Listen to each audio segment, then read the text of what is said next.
Nice, my stream deck works now. Hello everyone, welcome back to my stream. Today, or in this session, I'm going to be doing another course on voice training.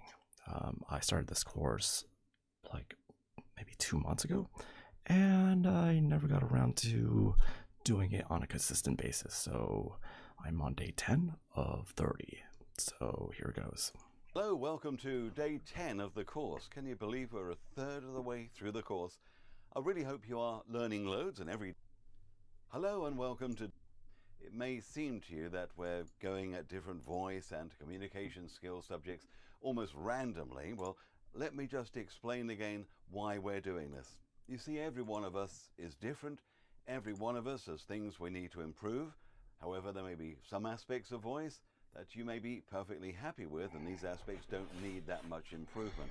And that's why every day there are 4 sections, not 1, just in case it's one you don't really not interested in. And hopefully there's something for everyone in the course by dividing it into 4 sections. Now, I know when I'm doing a training course on video, I skip sections I know about and actively hunt for things I do want training on, and then repeat play them if required. I'm sure you're doing exactly the same. That's fine. You may be even watching these videos out of order, and that's fine as well if it works for you. But one thing that's very important is to get a cast iron routine of watching a video a day, doing something on these videos at least once a day. If you're a professional actor or voice artist like myself, you get yourself into a daily routine. When using your voice as your job, that daily routine is your warm-up, which is 5 to 10 minutes of highly compressed relaxation, stretching and vocal exercises we've discussed before. But for every actor and voice artist, that specific routine is completely different. So in this first section, I'd like to review what you've done so far over the last 10 days, write down the areas where you have learnt the most, and thus identify the areas you need to work on to make sure you can solidify your learning. Now, this list will be different for everyone. I can't give you a list of what would be best for you. I know some people who are fine with, say, being relaxed first thing in the morning, but have terrible clarity issues. Some people need to work on low humming and relaxation exercises to get into their optimal voice. So you can either pause the video, have a think about that now, or at some point today, sit down today, go through your notes, go through the list of what we're doing every day, determine what would be a good daily routine for you to improve upon what you've learned so far in your voice improvement and what you can do in the future. And this daily thing is something you're going to be doing when the course is finished. After the 30 days, you're not going to stop there. You will get a daily routine, just like I do, like actors do, like professional voice artists do. Honestly, it is the way to keep those skills and to keep that voice sounding fantastic. Okay, here is section 2. Now, one of the reasons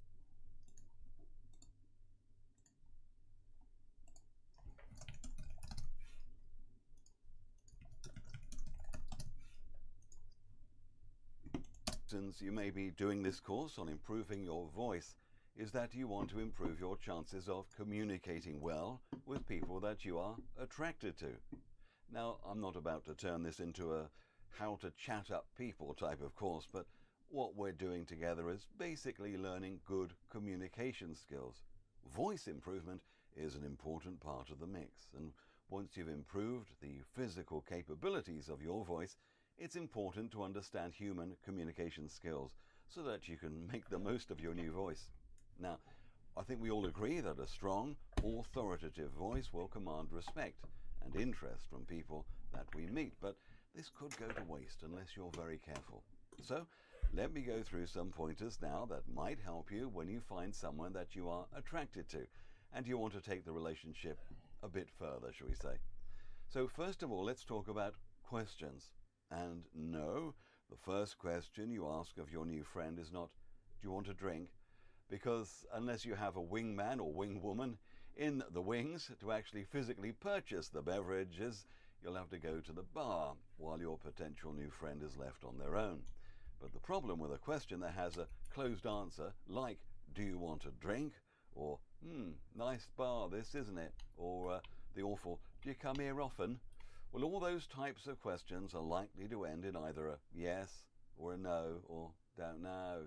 Now, closed questions like this don't lead to very illuminating conversation. So forget closed questions. You need to ask an open question. If you do want to talk about drinks, say something like, what do you think about the crazy names and wide variety they've got on the menu here of the cocktails or something? Or how did you end up with this lot here tonight then? Yeah? Or anything that won't need a yes or no answer. This is an open question. Now, this is where confidence comes into it. Once you've asked this question, you must have the confidence to know that the other person is thinking about it and will respond to you. So you've got to make sure that question gets across to them clearly and confidently. Remember everything we've said about making your voice 20% louder. And all importantly, keep your eye contact. Shy people, or people generally lacking confidence, say questions to people they admire or want to get on with, but then nervously flip their gaze away from the other person, don't they? Because they're embarrassed. I can quite understand why people do this, but you've got to learn to keep that eye contact with the other person. Ask your question, keep looking, and keep a look on your face as if you're waiting for an answer, you know? Just look cool with a little smile on your face. Just keep that eye contact, and I bet you the other person will give you a decent reply, which will help you move on to the next part of the conversation. So many people fail at this very first hurdle, but this whole situation falls under the category of, if you're going to do anything, do it properly. So don't do anything half-heartedly with your first question. Make sure it's not a closed question. Make sure it's an open question.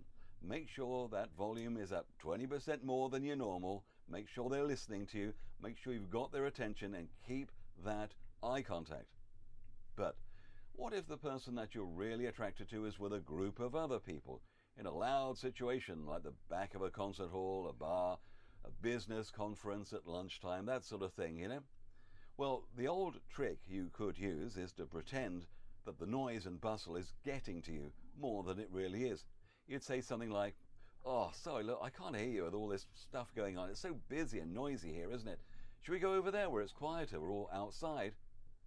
Now, this method will help you score on many different levels, because you get the person you want to talk to alone, away from his or her friends or colleagues, and you'll go to a quieter, more intimate situation, a place where your new friend will be able to admire your new improved voice. An important reminder here is that you need to stay relaxed as much as you can so your voice remains resonant and authoritative. One way to do this is to think next time guaranteed. Write that down. Next time guaranteed. It's the next time mode of thinking. It's a clever idea that takes all the pressure off your current situation. I've used this a lot, and not just in relationships, but it works so well to take the pressure off. I don't know if I invented it. I thought of it. I haven't heard it anywhere else. But look, imagine if the next time you met that person would be the big breakthrough, when they said they would go out with you or go back to your apartment or whatever is your plan. So you tell yourself, look, it's next time guaranteed. It's next time guaranteed, not this time. This time, you're just laying the foundation of your new friendship. In a way, you're playing hard to get. If you knew that you definitely would have 100% success with this new person the next time you met them, it would take all the pressure off you this time, wouldn't it? So thinking next time takes all the pressure off you. Obviously, if it's a complete stranger, you'd need to make some overtures to meet again, or get their contact details, of course, but that's fine. The weird thing is, thinking this way often gives you the right body signals, so it gives them transmitting to your friends. So you do get a positive result, and quite often, next time is this time. So try it. It's a great way of thinking. Okay, what if you're lacking the confidence even to say that first question? Some people have found success in wearing something that the other person would almost certainly ask a question about, to open up a conversation. Maybe it's an unusual badge from maybe a club you're a member of, a charity you support, something like that. Maybe a shirt with a weird slogan on, or an unusual hat. It all depends on what your personality is, what your background is, what your genuine interests are, and what you wouldn't be embarrassed wearing. I'm not saying if you're a keen amateur astronomer, you go in there holding a sort of 8-inch, digital reflecting telescope or whatever, but you know what I'm talking about. Try and give the other person a bit of a clue about yourself, something for them to mention to oil the wheels of conversation. The final thing in this section I'd like to mention is to remember the power of the pause. We've spoken about this before. Don't think you have to fill every gap in conversation. You're not on a radio show where dead air is not permitted. If the other person is attracted to you, they'll be just happy in your company and happy just to be near you. You must have seen couples really obviously in love who don't seem to have much conversation but seem completely content just to sit and look into each other's eyes. You know what it's like? So with conversation, don't worry about the pause. Just make sure you don't look bored, you don't look away, become fidgety. Don't look at your phone endlessly, Just relax as much as you can and let that power of human bonding and communication take over. Let's move on to section 3. One of the faults some people have is that they simply speak too fast. They're low on confidence. They think if they don't gabble everything out as quickly as humanely possible, the other person will butt in or lose interest. In effect, of course, the other person will simply not take it all in or ask you to repeat what you're saying, and you look a bit of an idiot. So here's a great exercise how to make yourself slow down. It's called the Syllable Pen Technique.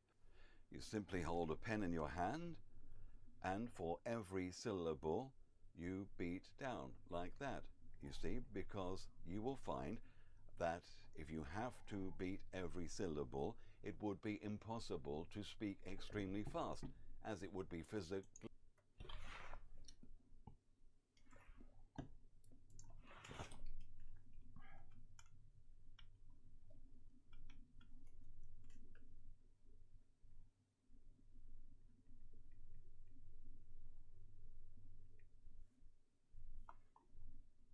That's all, for God's sake, darling.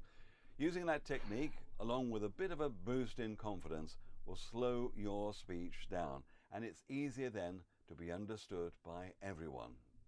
Finally today, a little bit about feeding your voice. As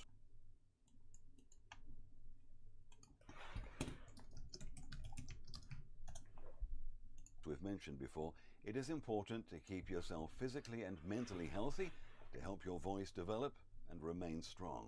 Eat good, fresh foods. And of course, regularly drink pure water to hydrate the vocal folds and the other parts that are so important for making that lovely rich voice. But just a word about some foods that could be unhealthy for your voice. Now, everyone's different. Some professional voice artists swear that giving up any milk products, anything dairy, helps to reduce the mucus, makes their voice clearer. Now, for me, it makes no difference whatsoever. In fact, I love a couple of milky latte coffees during the day. Eat tons of yogurt. It makes no difference for my own mucus levels, but I know people where it really does. Dairy products might be making a negative impact for yourself. Check it out. Just keep off the milk and other dairy products for a few days. See if it makes any difference to the clarity of your voice. One thing that does affect me is acidic drinks. If you drink any acidic fruit juice, say, and also obviously alcoholic drinks, these will dry the voice out and you won't be able to perform at your best. There may be some foods and drinks that simply irritate your vocal folds and throat area. For some people it's coffee, particularly with the granules, that aren't fully dissolved. Some people find hot, spicy foods also irritate their throat. Also, don't drink anything that has carbon dioxide in. Soda. You don't want a lot of gas in your stomach that'll come up at the wrong moment.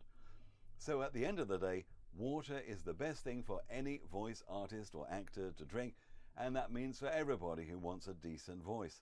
It means water without any ice cubes in it. Nope, you don't want chilled water.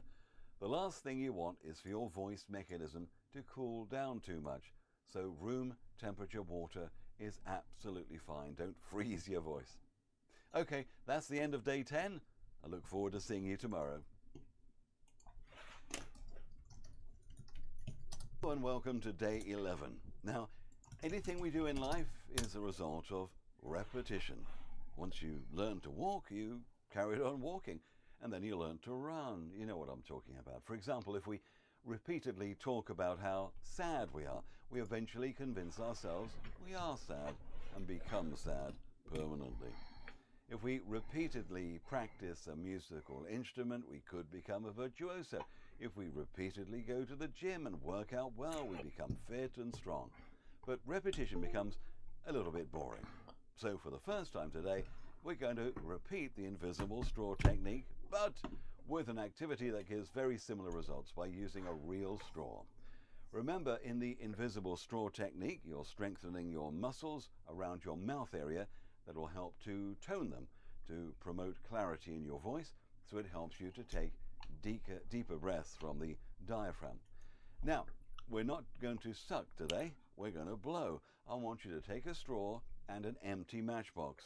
You need to put it on the end of a table and with a straw, blow it to the other side of the table.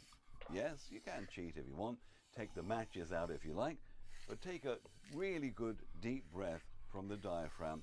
See how many inches you can blow that matchbox across the table with each single breath. If you really want to, you can measure how many inches you do if you like. It's your own tabletop Olympics. If you do this exercise regularly, you'll see how much your lung capacity increases and you'll breathe more efficiently. At the same time, you'll learn to improve the muscles in your mouth and throat area, and that will improve your voice. If you want to turn this into a real game, ask a friend if you like, blow in the opposite direction, and you can have your own tabletop football game. Okay, secondly today, here's another variation of a theme you might like to add to your warm-up session. It's called the Toffee Technique. There are two sections of this. Imagine you've taken not just one, not two, not three, but 4 lumps of toffee. Oh yes, it was a bit of a mistake to take so much, and you're so greedy. Now you've just got to chew that toffee. So chew that imaginary toffee right now. Really move it round.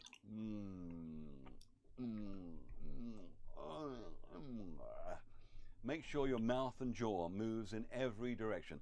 That toffee just won't melt with it. It's a wonderful warm-up exercise, especially if you've had a nap or a full sleep. Now don't worry about the look on your face. Pulling funny faces also helps get the muscles toned up in your face and throat area. Well, the second part of this is that imagine that you've taken the toffee, but it's a pretty horrible flavor, to be honest. Imagine the nastiest flavor you can think of, you know. Say you don't like cinnamon, say, right? Cinnamon toffee, please. So you've spat it out. However, the taste of the nasty toffee is still in your mouth. So you point your tongue out your mouth and make an air sound. Like that, really? Do a bit of a Gene Simmons here. Okay? Make sure that tongue is pointed out. Waggle it around as well. Be careful not to strain your tongue. But if you do this regularly, I absolutely assure you, your voice clarity will be improved in your everyday life, as well as in presentations and any professional work you do. If you do this pretend toffee thing, the 2 stages, chewing, then spitting it out, and doing the tongue thing, okay? Thirdly today, it's another exercise that uses your imagination. Right, you're at the hospital. The doctor wants to look in your throat, and you open up your mouth wide and say, Now you need a stopwatch or a stopwatch on your phone for this one. You'll need a piece of paper, write down your results. The idea, you're going to find out more about your own capabilities, just like we did on day 1. This time it's about lung capacity. I want you to sit down, then open up your mouth, pretend the doctor's looking down it, take a really deep breath from low down in your diaphragm areas, and go, ah. The tone of your voice should be about a medium note, not too deep, not too high. Note down how long you can sustain this ah for with the stopwatch, with 1 breath. Now I want you to repeat this, but this time the note of the ah must be as low as you possibly can.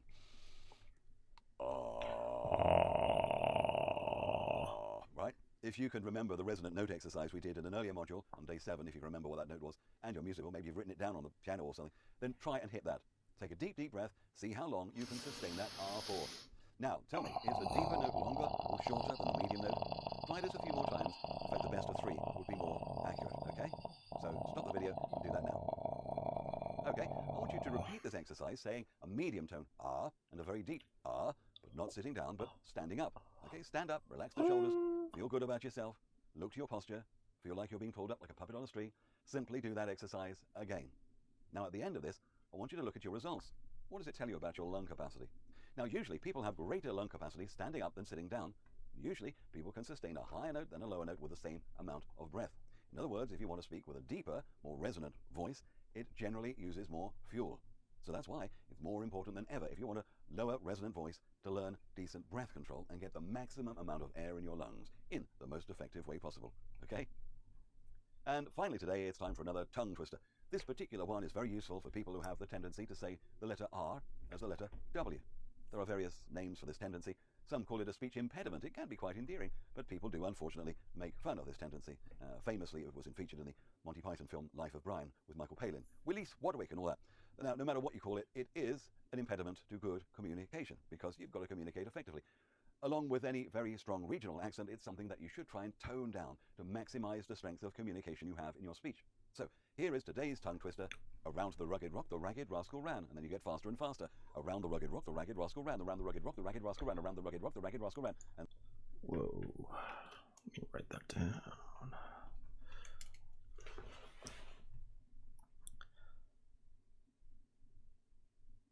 Around the rugged rock, the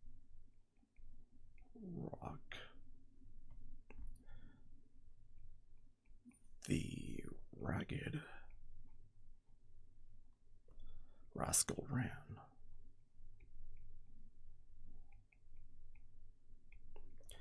Around the rugged rock, the ragged rascal ran. Around the rugged rock, the rascal. Around the rock. Around the rugged rock, the rag. Around the rugged rock, the ragged rascal ran. Around the rugged rock, the ragged rascal ran.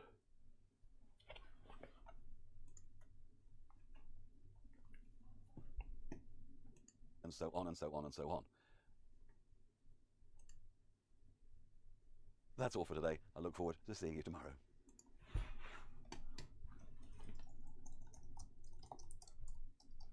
Hello, we're on day 12 of our 30-day course. For the first of the 4 sections today, I want to go back to something that we talked about yesterday. We had a tongue twister section yesterday, and I mentioned that it is an impediment to solid communication if there are certain words you say that are different from how most people say them. Yesterday, we talked about how some people say the letter R sounding like a W. Also, any strong country accent or regional accent should really be toned down a little for general conversation, particularly with people you don't know. But it all depends where you are. Maybe you grew up in the countryside, and when you talk to people who have very similar accents, no need to change, is there? However, in most countries, if you go to a big city, and if you're meeting up with new people at, say, a business conference or a big social event, you want to give a good impression, you do need to tone down your own accent to be more neutral, to fit in more, and to help to make communication more effective. For example, in the United Kingdom, where I'm based, if you're trying to make an impression in London, you don't really want to have a strong regional accent, unless you're, of course, representing that particular region in whatever capacity. You may totally disagree with me here, and you're welcome to do that, but you must admit there are some nasty people who will make fun of you, or make a judgment about you just on your accent, which may be different from most other people. So you need to learn how to click into a more neutral accent when you need to do that. So how do you do that? How do you click into a neutral or toned down accent? The first thing to do, don't worry, the reason you have the accent you have is that you grew up surrounded by parents, other children, and people in the town you grew up in, all speaking in that way, with this accent and speech patterns, and so that was the established norm for you. You've established a speech habit. Habits can be broken. Plus, just like you learning a new language, you can learn a new accent. It's quite easy. All you'll be doing is establishing a new speech pattern that will become a new habit that you'll be able to click into. Now, you'll be fully in control, no brainwashing here, don't worry, you won't lose your original identity. It's all about fitting into society. And don't forget there are many people, particularly on the continent of Europe, who speak 2 or 3 languages and just flip between them all the time. Just like you wouldn't wear scruffy shorts to a funeral with flip-flops or whatever, your voice also needs to conform in certain situations. Impressions are important, and your voice is a huge part of your overall impression. Now, there are some accents which tend to originate at the back of the throat or in nasal areas, and there are certain exercises to correct these. And maybe you have an accent where you draw out word endings in certain ways. Again, there are exercises to help you correct these. Plus, of course, there are some words said completely differently in different regions. For example, in the UK, people in London would immerse themselves in a bath. In the north of England, people may say bath. So all I'm saying, it's difficult for me to give you precise instructions. I don't know what your particular issue is, even if you have an issue. If you're really worried about it, you need to find a qualified speech therapist who will offer you one-to-one advice and specific exercises to help to neutralize any strong accent. And quite often it's the identifying certain ways you say certain words, and you compile a list of these words that you actively pepper your conversation with and say them in a neutral way. So quite often your brain will then put your speech patterns completely in that manner. It's all very clever. For example, if you're in the United Kingdom, you wish to tone down a northern accent, you write down a list of words that are obviously different from BBC southern accent or received pronunciation. So instead of after, you would say after, and you would actively pepper your conversation with that word in a day. Grass, you'd say grass, and laugh, you'd say laugh, and so on. And you're not speaking in an effective way or posh, you're simply trying to speak in a way that is powerful with good articulation and is really clear. The other thing you can do is to identify someone who speaks in a neutral accent and someone that you admire. Simply play back a video of them talking, listen to one specific sentence, and repeat it the way they say it. Record yourself if you like, play it back, repeat the same sentence again and again, record it again and again, till you're attempting to imitate the way they say it. Then do the next sentence. Some people find this exercise incredibly easy and it really works, and they can click into this new voice, imitating the person they admire with a neutral accent. It doesn't work for everybody though. If you're an actor or have acting tendencies, this should be very easy. You should be able to click into it by simply pretending to be that person, by keeping their face and even gestures in your mind's eye. Good luck. Secondly, today we're going to do more resonance exercises. Now by now, you'll be an expert at humming, or you should be. Every day you should be humming low down. That will help you to relax your voice and your body and your mind. So for this section, I want you to pause the video into your favorite bit of humming. The point of watching these videos every day is I get to remind you of things that may have slipped behind. If you want to get a good, solid, resonant voice, low down humming is an essential part of your exercise regime. You can either glide down from high to low, and find your resonant note. And you put your hand on your upper chest to feel the vibrations. Or you can combine a resonance exercise by taking a very deep breath and looking at the times you had with the Matchbox football game exercise. Remember that? Where you timed basically how many inches you could blow the matchbox with a straw in one breath, all right? So you can see if you can extend the duration of your low humming using just one breath. Now I know it's not quite a fair comparison with the Matchbox game, but just see if this exercise extends your time humming. Usually it will. You need to be able to control the air that you're exhaling, and just like a car that tries to use the minimum amount of fuel to keep the engine going, you also need to use the minimum amount of exhalation to keep the humming sound solid without breaking up and sounding weird. So pause the video now and do some low humming exercises, please. Okay, part 3.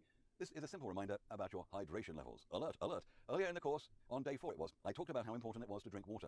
Not water mixed with fruit squash, water that's in tea or coffee. No, definitely not in alcohol. Just normal tap water at normal room temperature, not cold, that'll freeze the mouth. So this part 3 is just a reminder to ensure you haven't forgotten to drink a small glass of water every hour ideally. Your vocal folds need to be in tip-top condition, and water really helps with this. Also, before you're about to give a speech or any kind of presentation, I recommend not just sipping water during the presentation, but before you give the talk, gargle with room temperature water.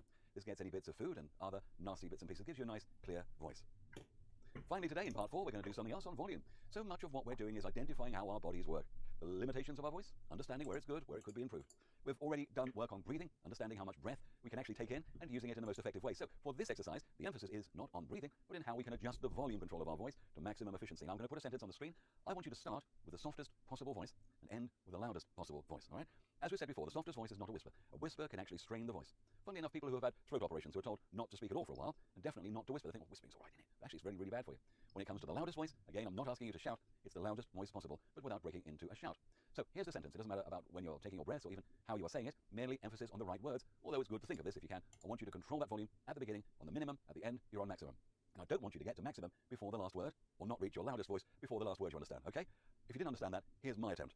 Speaking very softly, like the gossamer wings of a tiny butterfly, fluttering at dawn in the country hedgerows, getting louder like a town waking up from slumber, getting busier as the sun rises in the blue sky. The town centre is full of people striding to the big football match, and here they are in fine voice rejoicing in their team's tremendous... Whoa. That's actually pretty cool. Alright, I'm gonna try this. Speaking very softly, like the grasshopper wings of a tiny butterfly fluttering at the dawn in a country hedgerows, getting louder like a town waking up from slumber, getting busier as the sun rises into the blue sky. The town center is full of people striding to the big football match, and here they are in fine voice rejoicing in their own team's tremendous success. Success! So, have a go with this yourself. I'll leave the passage on the screen. The purpose of this, again, let me remind you, is to ensure that you have full control of your volume. Don't worry too much about where you breathe and where you're putting emphasis on the understanding, all right? Just pause the video, have a go yourself, soft to loud, and you've got to end on the loudest, on the last word of the sentence. Okay, well, I hope you found that fun, and you realize more about your own voice's capabilities. I look forward to seeing you for some more voice training tomorrow.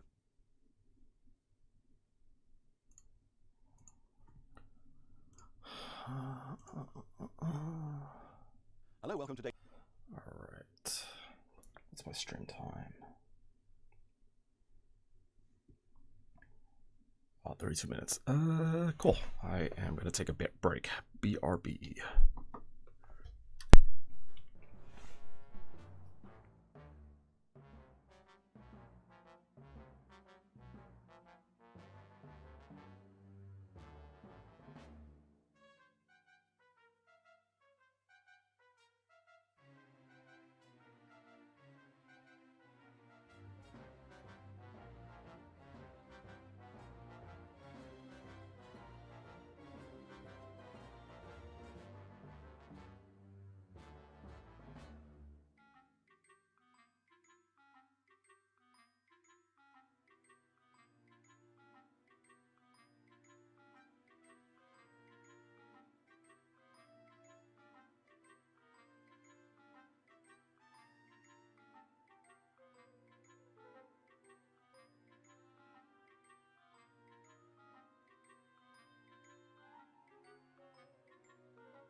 All right, sweet. Welcome back. So I think I'm done for voice training for today. So I'm going to switch it up and learn something that I haven't learned on stream before, which is Adobe After Effects. I think I got this course for free from the subreddit that gives out free Udemys. And if I remember, I'll link it somewhere. But yeah, it's a short course, hence why it's free. But I'm going to try it out. Hello everyone, and welcome to this After Effects 101 class. My name is Andrea, and I will be your instructor for this class. Just as a little background of myself, I can tell you that I have been working with Adobe After Effects for the past 10 years or so in university and then in a professional environment, so I have a little bit of experience. And also I have the Adobe Certified Expert certification. If you have clicked on this class, you probably have no experience with After Effects, or very little. People without experience in Adobe After Effects are welcome to join and follow the lessons. Remember, if you have a little bit of experience in Photoshop or Illustrator, you might find the lessons a little bit easier. But if you don't, just text me on the platform and I will get back to you as soon as I can. What will you learn in this class? First of all, you will learn how to download and install Adobe After Effects. Now, if you are a designer, graphic designer, web designer, someone who's been using the Adobe Creative Cloud for a while, you might be familiar about the procedure. If you're new to everything, I will explain you in details how to download and install the Creative Cloud app and then Adobe After Effects, the pricing options that you have and the plans that you can choose from. Then we will dig a little deeper into the software. We will start right away in the next lesson, and I will tell you what Adobe After Effects can do. Now that will be a list of things that After Effects can do, and if you follow along with me, we will dive through all of them. Once we have After Effects open, we will dig a bit into the animation process, and we will learn what is an animation and how it works. Once you understand what an animation is, you can work directly in basically everything that After Effects requires you to do. At the end of this class, and throughout the class, you will make your first video in Adobe After Effects. We will learn to animate it, add layers to it, a bit of color correction, and then we will export it to a readable file so you can share it with the world and with the platform. In my other classes though, you can learn how to create more complex stuff with Adobe After Effects. So if you're curious to know more, just follow me on the other classes. Thank you for joining this class. I hope it will be helpful for you, and I hope to see you in the next video. Bye bye.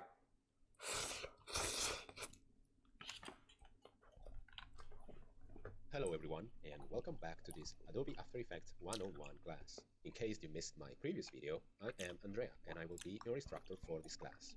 Now, the title of this part of the class is Downloading and Installing Adobe After Effects, and that is what we will do in the next minutes together.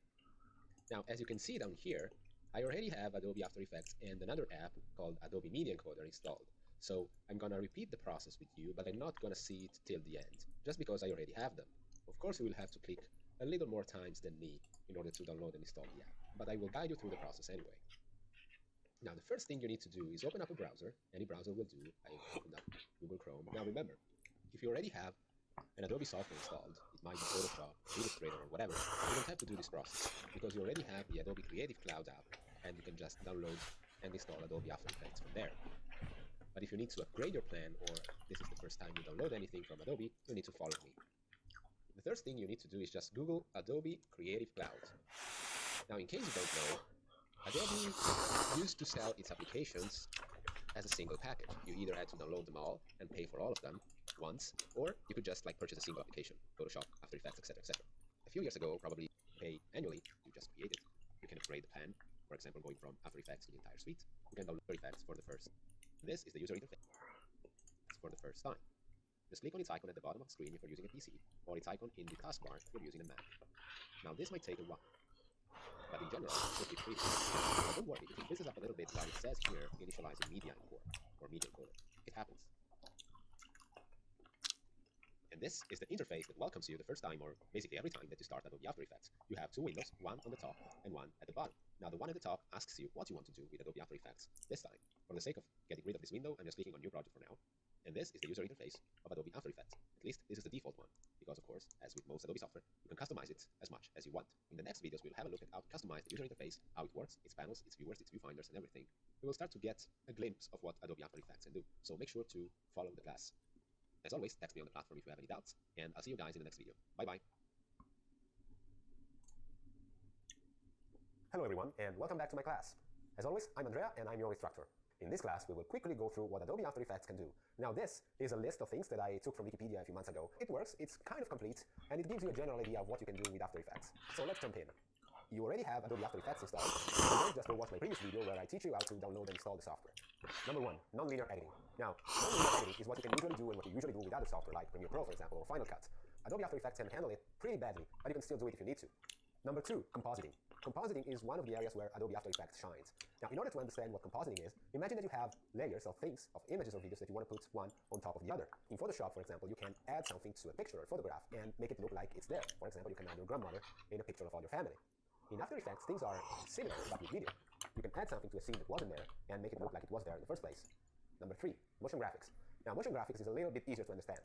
With motion graphics, you take something that has a shape. You might have a triangle, a square, a circle, anything that's graphic design. And with Adobe After Effects, you can animate it. It might even be text, for example. And by animating, I mean making it smaller, bigger, making it rotate, scaling it, and making it disappear. Now, these are the basic things that you can do with Adobe After Effects and motion graphics. Of course, there are many more things that you can do with motion graphics in After Effects. And in this class and in my other classes, you can understand and learn how to do them all. Number 4, keying. Keying is the process of removing a background. You might have heard of it. The most widely known form of keying is the one achieved with a green screen. Now, you can remove the green screen and have the subject isolated from the background. The process of keying is a bit more complex than that, and After Effects takes it a step further and allows you to work not only with green screens, but with all kinds of footage. You can have a green screen, but you can also have a regular background, and Adobe After Effects allows you to get rid of that background, for example, my background right here, and work with the subject, in this case me, but you can also work with anything else. That includes masks, something called rotoscoping, keying itself with the green screen, you can do it, and mask tracking. We will dig into all of these things in this class or in my other classes. Now, this class, of course, is meant to provide you with a basic understanding of After Effects. So if you're interested in knowing more about these things right here, you might have a look at my other classes. Number 5, visual effects. If you've ever watched a movie, you know what a visual effect is. But After Effects starts from the basics. You can start from blurring a scene, blurring a part of a scene, color correcting a scene, color grading a scene, adding flares to a scene, creating particles, and creating all sorts of visual effects that you can possibly have in mind. You might think of visual effects as something that you just drop on your footage and it's added. After Effects works like that, yes, but it gives you much more control over your effects. So once you add an effect to a footage, you can customize it deeply and animate the effect the way you want. Now that you know in general what Adobe After Effects can do, we can jump back and have a look at its user interface. So, if you have Adobe After Effects open, just keep it open. Otherwise, click on the icon at the bottom of your screen, and let's jump back to the user interface. And there we go. We are now inside the Adobe After Effects user interface. You might remember from previous videos that we were here with these two windows, one on top of the other. We clicked on New Project. That's what I'm going to do right now. And this is the interface that welcomes us every time we open After Effects. The difference between this video and the previous is that in this one, we will dig a little deeper into the user interface and we will spend a few minutes with it. So as you can see right here, the interface is divided into panels. I'm clicking on different panels and you can see them highlighted. There are several panels. Each of them does a different thing. We will probably have a look at most of them throughout the class and the other classes that I have online. I like to divide the user interface into 3 main areas. Here on the left, we have the project panel, what I like to call the pre-production phase, because this is where all the elements go. And by elements, I mean the things that we import into Adobe After Effects. Footage, for example, or images, or logos, or whatever you might import in your project, they all go here. Now, for the sake of this video, I'm going to play with this panel a bit. As you can see, I can also drag it and reshape it the way I want. But if I click with the right button of the mouse, I can click on New Folder. That's what I'm going to do. You can follow me or just look at the things and then do them on your own. And remember, you can stop the video at any time, do the things that you have to do, and then come back. So I right-click with the mouse. I have a new folder called Untitled 1, and I'm just going to type Compositions. This is because the composition is the main element that we use in Adobe After Effects. It is basically a collection of layers, a collection of footage, of things, of images that we import into After Effects. Everything that needs to be animated has to be inside the composition. This we know because I'm just telling you, but also because the 2 main big buttons that we have here in the middle are New Composition and New Composition for Footage. So this basically, this project panel here on the left, is a representation of your folder structure, probably the one that you should have in your regular file explorer. Let's create a new composition just to see how it works. Now in After Effects, there are always 3 or 4 ways to do the same thing. The first and most obvious way to create a new composition is by clicking on this big giant button here. But you can also right-click on the project panel and choose New Composition. We can click on this button right here, Create a New Composition, or we can just hit Control-N on our keyboards. If you're on a Mac, you have to hit Command-N on your keyboard, N like New. That's what I did, and it prompts you with this window right here that lets you choose a name for the composition. This is just a draft. We're not going to use this composition in reality, so I can give it a kind of a random name. Let's just call it After Effects 101 Draft. It asks me what preset do I want. Now the composition is basically my final video. It thinks that I'm going to export it later and turn it into an actual video that people can watch, an MP4, for example. So it does have a width and a height in pixels. 1920 by 1080 is the default full HD preset. It tells you HDTV right here. You can choose from a selection of presets. Right now I'm choosing HDTV 1080 25, and that's 25 signifies the frame rate, frames per second. You can set the duration. We will dig deeper into this stuff later because every time we will do an exercise, we will have to create a new composition. So for now, let's just click on OK. We created a new composition just because I wanted to show you guys how these all things work. Now, as you can see, now my panel starts to come to life. First of all, we have something in here in the middle. We have something else in the project panel, and our timeline is basically more alive than before. The first thing I'm doing is dragging this composition right here into my compositions folder. This works just like any other folder structure, so you have folders and subfolders and your files or your elements inside. And right now I have my composition inside the composition. We're not importing anything right now, but just for the sake of what we're going to do inside of these next classes, I'm going to create a new folder calling it footage. And I'm going to create also another folder calling it images. And we can have as many folders as we possibly need. We might have one for the audio if we have to import something that's an audio, music, or a speech or whatever. And you will have your files here, nothing more than the files. And here we have our compositions. I just dragged it inside of this. We have our footage and we have our images. In a real project, you have more than one composition, so we will have subfolders in here. But for now, let's just keep it this way. So this is the pre-production, as I told you. Then we have these two giant panels, the timeline panel and the composition panel, which is where the magic happens. Here, we really animate our elements. We do everything we can with Adobe After Effects, basically in these two panels. This is where our video will be shown. This is a sort of a preview. And this is where we will have our layers, or if you're familiar maybe with Adobe Premiere Pro, this is the part of the interface where you have your clips and your tracks, your audio and video tracks. In Adobe After Effects, this concept doesn't exist. You just have your layers. And here you can see them. Basically here you play with them, and here you see them in action. And here on the right we have the post-production panels, as I like to call them. A lot of panels which allow you to post-produce your video, and by that I mean the effects and presets panel, for example, where you can find all the stuff that you can add onto layers, like blurring it, color correcting it, distorting it. You can do anything really inside of this panel.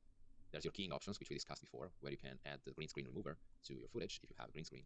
You have tons of other presets which are not showing here, but you can also search for them in this search bar right here. One thing that's missing here is that we haven't saved our project. So let me go back to my desktop. I'm just gonna reduce this. And with me, you can create a folder. Now, I'm creating it on my desktop, but you can create it anywhere. I want to create a folder of my Adobe After Effects 101 class. So I'm just gonna go ahead and click on New Folder, and I'm gonna call it After Effects 101 Exercises. We will use this folder a lot during the next videos. I might not have it in my desktop. I might put it somewhere else on my computer, and that's what you should do. But the structure inside will be the same. So as you can see right now, it is empty. I'm going to create a new folder inside of this, and I'm calling it Draft.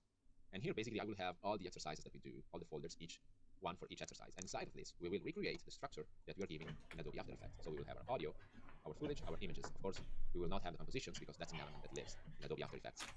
But we will have instead the project folder. We can go ahead and create the other folder for images. Video sources, which we didn't have in Adobe After Effects, but we will in the future. Audio, and that's it for now.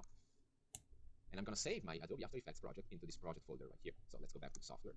Let's click on File, Save As. I'm going to my desktop right now. Adobe After Effects 101 Exercises, Draft, Project. And I'm going to give it a name. Let's just click on Save.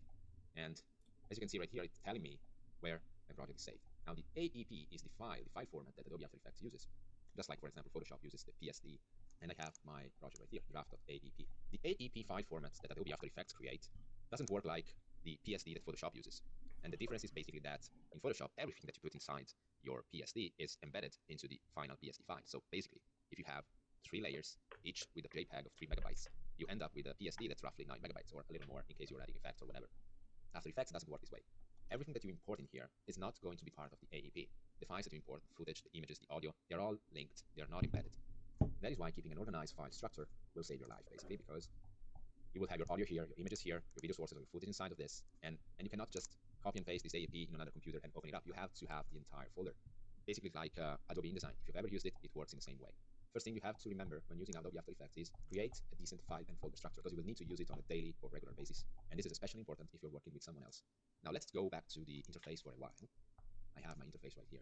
What I wanted to show you guys is the ability to change how this interface looks. As you can see right now, I have my panels. Okay, I can drag them, and we've already seen it. And I can reposition them the way I want. We will have a ton of layers here, so I can just make this timeline panel bigger. The most important aspect of us being able to change the way the panels look is with Workspaces. Now if you go right here at the top bar, where you have your menu, you go to Window, and you have Workspace. Oh, hey, there's a visitor. So you can change Hey, PhD Graphics, I see you there. Andrea too. But the default is the one that After Effects uses when you open it up. Let's choose another one, for example, motion tracking. As you can see, the entire interface changes. Now, I haven't selected the workspace that changes the interface so widely, so let's choose another one just to clarify things a little bit. Let's choose color. Yeah, that's pretty different. So as you can see, I have other Hey. I have a project, I have my effects controls. So as you All the kind stuff of that I had right can here at kind the of top tell, now I'm not comes really here paying at the attention to the video And because also this is the kind of green one, boring. you can see the other one indicated with the tick mark here.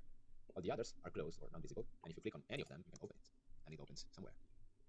You can also right-click and undock the panel, so you can drag it anywhere you want. Let's just close this. Or you can take a panel, drag it anywhere, and it will show you these highlighted areas where you can basically release the panel and customize the way the interface works. I'm just going to release it here, and I basically switched the way the panels look. And I can do it for every panel. I can do it for the project panel, for the effects control. Right now, they're no longer in the same panel as the project. And then I can save it. Let's just say that I'm satisfied with how the panel Yeah, looks I'm now. I can go to Window, playing at Workspace. 2x I can speed click on Save because this Changes is just a Workspace, beginner's basically course, save and I it got this to one all for of the stuff that free, you see here. so it doesn't come with much After content, so I'm speeding it through. Effects 101.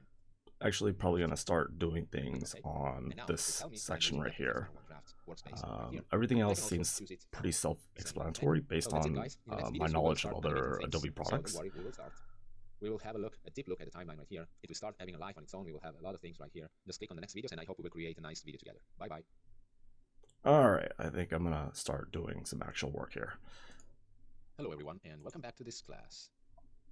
Now that we have a little overview of how the After Effects interface looks like, and I'm going through it right now, but you already know it from previous videos, let's take a step back and define what an animation is. We will do this because After Effects basically deals with animations. And I'm not talking just about moving things, but also animating properties and effects and anything really. You can animate the amount of blur that you put to an image. You can animate how a mask is going to behave, and we will see it in other classes. So don't think of animations as an object that moves from one place to another. That's not just it. First of all, what is an animation? I want you to think about it carefully for a few seconds, and then we will discuss it together. Now, if you think about it, for something to be animated, there needs to be a beginning and an end. The beginning is what defines the object's position, its size, and the way it's rotated at a certain point in time, if we're talking about an object. The end of an animation defines the object's scale, so the size, the position and the rotation, or the state, if we have to talk more generally, at a certain point in time, which is later than the point in time where the animation started. So we start to see that we have three main elements that define an animation. A beginning. Yeah, I did have to speed it up. I'm thinking the same thing. Oh my god, this guy is so slow. So basically, we can think of an animation as a change over time of a property. Keep in mind, because this will help you enormously, that any property can change in After Effects. So start thinking about After Effects as something that can take anything of your object. It might even be the color of your object, or the color correction of your scene, and change it over time.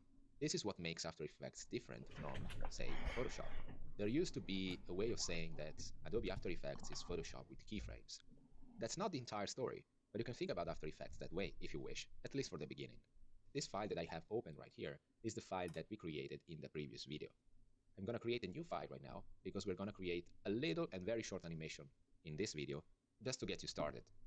I'm going to jump back in my desktop for a little bit, and as you can see right here, I changed the name of the folder that I created in the previous video. It's now called AE101 Newbie First Video Exercises. I renamed it because inside of this we will create anything that we will animate in Adobe After Effects, and that things will be divided into lessons. So draft was the lessons from video number 3, which is basically empty, there's just a file inside. And now we're going to create another folder inside of this, and we're going to call it 04, just because this is lesson number 4 of this class, hyphen and a little name. For example, basics of animation.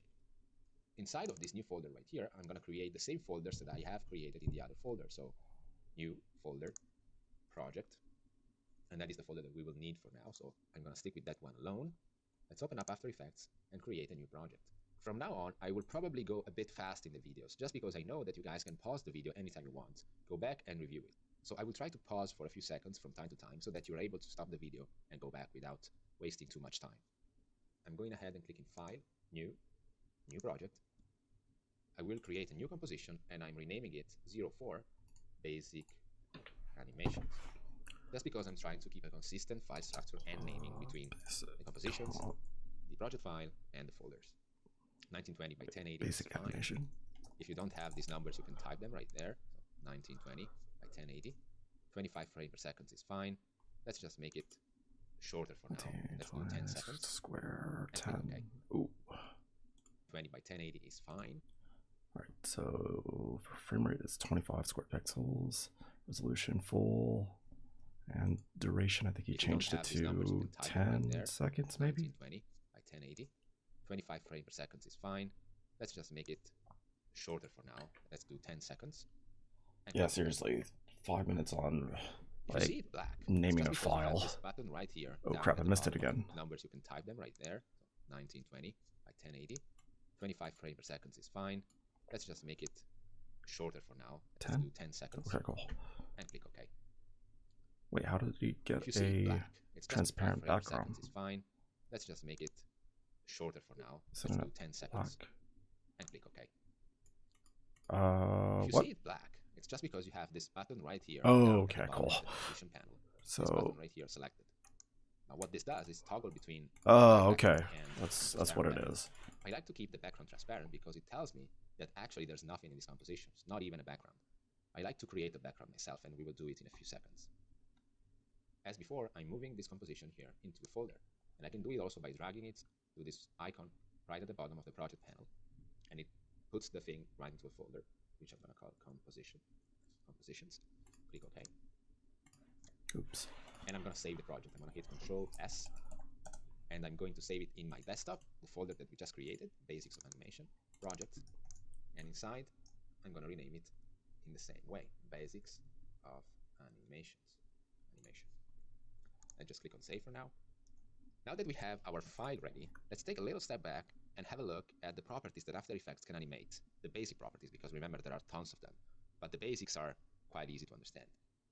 So here we are. These are the 5 main things that Adobe After Effects can animate. The first one right here is the anchor point. The anchor point is basically a sort of... Oh, actually, this is kind of maybe useful.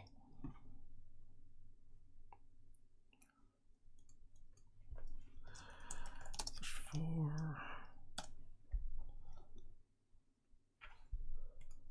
point around which anything that's animated in your object or layer moves or is transformed. We will talk about this later, so don't worry if you don't understand. Then we can change the position of something over time. We can change its scale, and we can make it bigger or smaller. We can rotate it, and we can make it more transparent. The 5 basic properties that you can animate in After Effects for anything that you put, but the basics are quite easy to understand. So here we are. These are the 5 main things that Adobe After Effects can animate. The first one right here is the anchor point. The anchor point is basically a sort of point around which anything that's animated in your object or layer moves or is transformed. We will talk about this later, so don't worry if you don't understand. Then we can change the position of something over time. We can change its scale, and we can make it bigger or smaller. We can rotate it, and we can make it more transparent. The 5 basic properties that you can animate in After Effects for anything that you put inside the projects are anchor point, position, scale, rotation, and transparency or opacity. Let's jump back to Adobe After Effects and put this in action. I'm going to do a very simple animation that you can do with me. The first thing we need to do here is create a background. Make sure you have your composition panel selected, which basically means that you're working on your composition. Go to Layer, New, Solid, or you can hit Control Y if you prefer. Now, basically, we're creating a solid layer. What a solid layer is a layer with just a color. All right? Back to Adobe After with me. The first thing we need to do here is create a background. Make sure you have your composition panel selected, which basically means that you're working on your composition. Go to Layer, New. Oh, that's where it is. Layer, new, solid. Solid, or you can hit Control Y if you prefer. Now, basically, we're creating. Oh, is that what he said? Solid layer is. Yeah, I was thinking. What am I writing down? Capacity.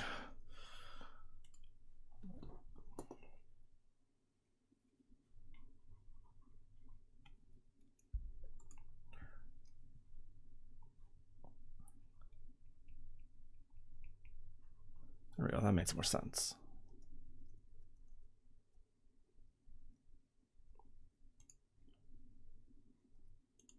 Is a layer. Thank you. With just a color. All right. So I'm gonna name this background. We could have called it BG or something like that.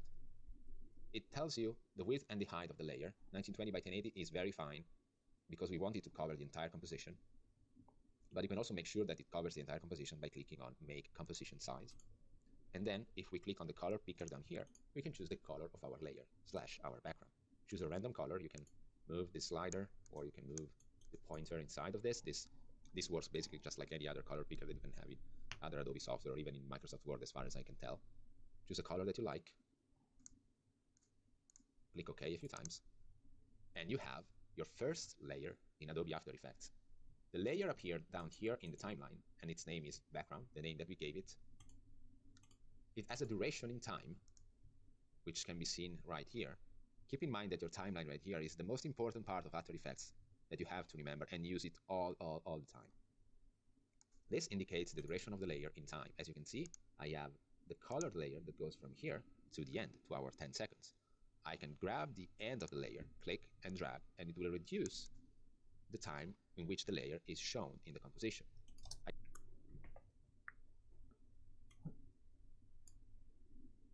Okay, there it is. So I just have to zoom out to see that.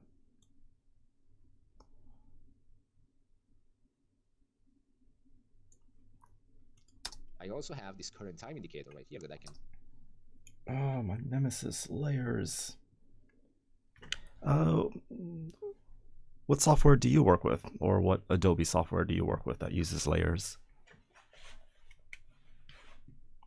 Click and grab it.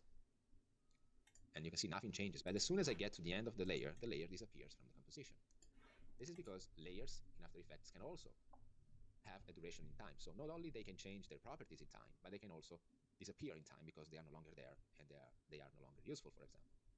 Now I'm going to click and grab it and make it 10 seconds long, and I'm going to lock it with this button right here, just because this is our layer and its only purpose is to be our background. If you use the scroll wheel on your mouse, you can zoom in or zoom out inside the composition panel, so keep this in mind. And right now we're going to create a new solid, so a new solid layer just like this one, but we're going to make it a square. I avoid them like the plague. I do vector art. Okay.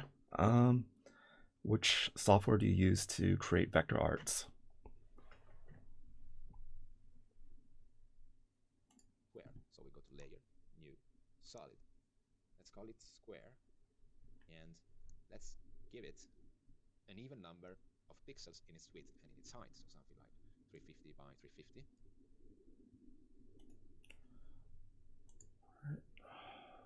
Layer, new, solid, square, 350. 350.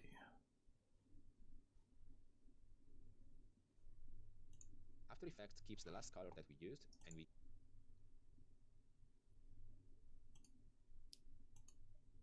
want to make it a square. So we go to layer, new, solid. Let's call it square, and let's give it an even number of pixels in its width and in its height, so something like 350 by 350. After Effects keeps the last color that we used, and we obviously want to change this, otherwise we would have a layer with the exact same color as the background and we would probably see nothing. So I'm going to clicking on this again and choosing another random color, and I'm clicking OK, and OK as well. And now we have two layers. Remember to save your animation from time to time by hitting Ctrl S on your keyboard or File. Oh, let's see. Started on Adobe Illustrator, moved to Corel, currently on Inkscape. Oh, I just recently downloaded Inkscape. So I gotta learn how to use that too. And you have been in the print industry for 18 years. Holy crap, that's so many years. I guess my question is, why'd you move to Inkscape? I noticed that Inkscape is a free software. So you're moving from Adobe Illustrator, which probably costs the most, to Corel, which probably doesn't cost as much, to something that's free. So why is that? Save. The layers are on top of each other. If you know how Photoshop and Illustrator work, you probably know that layers have an order. So a layer that's on top of another is actually on top in our scene. If I unlock this layer and change the order of these layers, my new layer, the small one, disappears because it's underneath the big background. I'm gonna put it on top because that's where we need it, and I'm gonna lock my background again. Now the thing that we want to do here now is making a very short and small animation of this layer right here. First, as you can see, we can select it, and we can do it by clicking on its name in the timeline, or we can also click on it directly in the composition panel. And I'm gonna click and drag it to the side of the screen, to the left side of my composition. If you want to go horizontally like I did, you can drag it by holding down the Shift key on your keyboard, and that moves the object horizontally or vertically. As you can see right now, I'm not using Shift, but if I clicked on Shift and doing it right now, it basically sticks the animation to stay horizontal or vertical. Ah, By moving it to the nice. left side, and it's there. I want to move this from here to somewhere in here on the right side of my composition. So, remember what an animation is. We have to tell it that this layer has a beginning here, an end somewhere here, and a duration in time. Take the current time indicator down here at the bottom and move it towards the beginning of your composition. And now we will see the 5 main properties. I only do stream graphics at the moment. Only requires a PNG export, so free is preferable to a monthly sub. Okay. And I can do almost anything in vector. Okay, so I suppose the software provides everything you need, and if it's free, then therefore, why not? When you say stream graphics, do you mean you create like overlays for other streamers?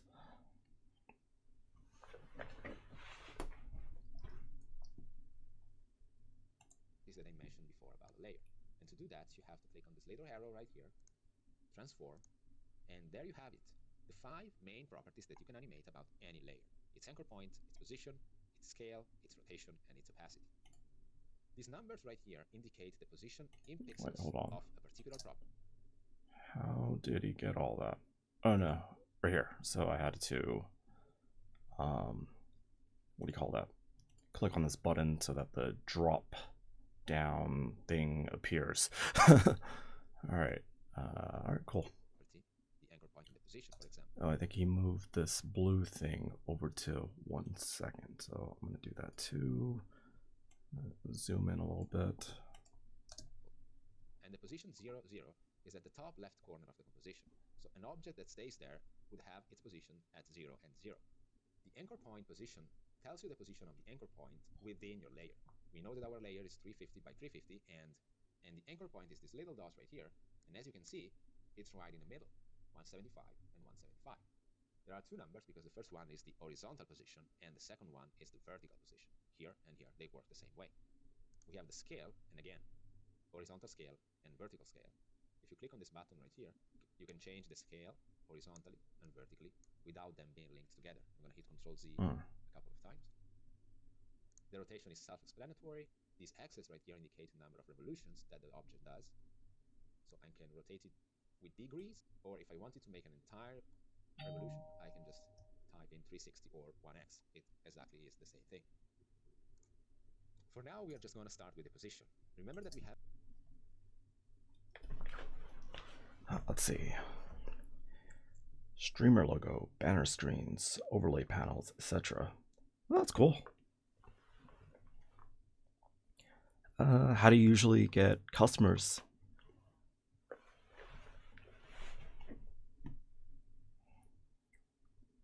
And feel free to link your website. I'll check it out. I have to tell Adobe After Effects that our layer has a beginning in its position. And to do that, we have to click on this stopwatch right here to the left of the position name. What this does, it tells us, and it tells After Effects, that this property is animated. And to be animated, the property needs to have keyframes. This little dot right here is a keyframe. It is basically the moment in time when a property begins or ends a transformation or an animation. In this case, we are telling it that here, our object begins to move. I'm hitting K on the keyboard to jump straight to the keyframe. I'm going ahead like 3, 4, 5 seconds, whatever you want. And here I want my animation to end and my layer, my object, to be on the other side of the composition. In order to do that, we have several ways. But the most straightforward of them is telling After Effects that here, at this moment in time, this object has another keyframe. And we can do that by clicking on this icon here, add or remove keyframe at current time. As you can see, I now have 2 keyframes. And given that I have a keyframe here, where exactly at the point in time where my current time indicator is, I can click on my object and drag it to the other side of my composition panel. This is not the only option that I have. I can also grab the numbers and move them. Or I could just type in a number, all right? So now we have the 3 elements of the animation that are needed for an animation to be called an animation. We have a beginning, we have an end, and we have time in between. from 1 second to 5 seconds in my case. And if we scroll through the timeline, you can see that the object is moving. It's being animated. Ooh. Hit the space bar on the keyboard to start the preview. There we go. Our object is sick. I'm not going to export this animation and turn it into an actual video because that's something that. Let's see. I'm on Twitter. Built up a community. Got great referrals from clients, the regular way, I guess. And I see that I might have maybe restricted chat so that there's no links. Let me change that.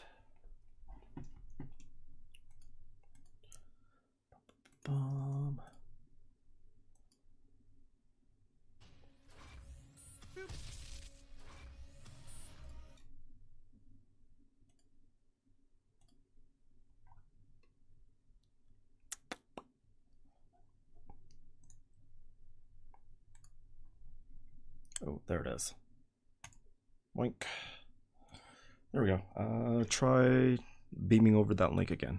Should work now.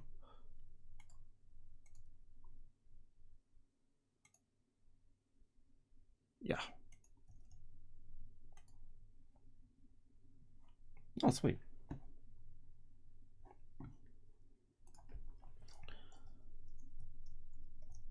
PhDgraphics.com.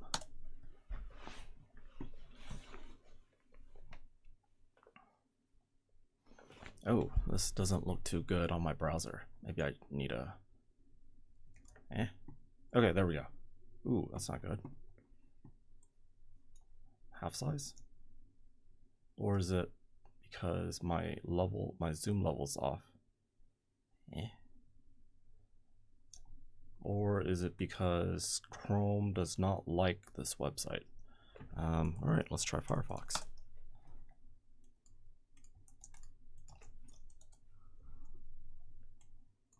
All right, this is better. Yeah, it's not supposed to look like this. All right, let me close that. Oh, hey, you gotta update this copyright year.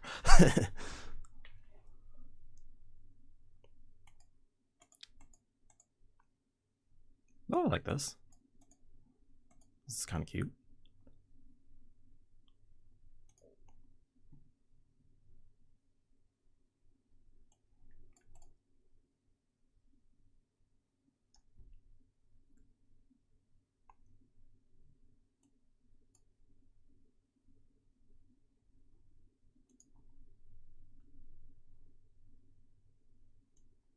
Oh, I want this.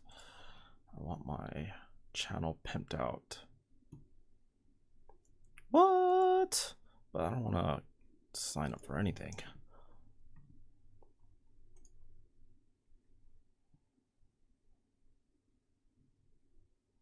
Oh, that's actually a lot of stuff.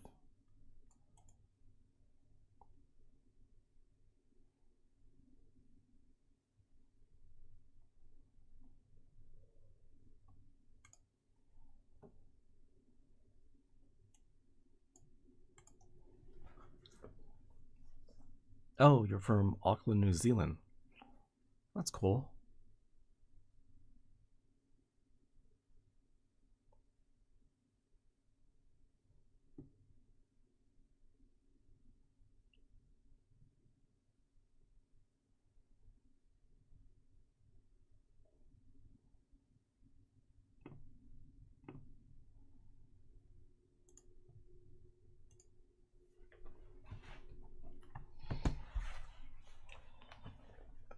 Oh Lord. It's nice to be far away from the world at the moment. Yeah, you don't want to catch this thing that's going around. But I don't think I've heard much about New Zealand news about the coronavirus. So how is it going over there? From your perspective, at least.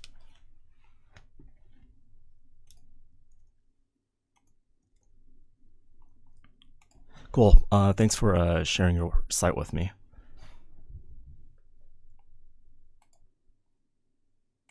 We will do in the next video.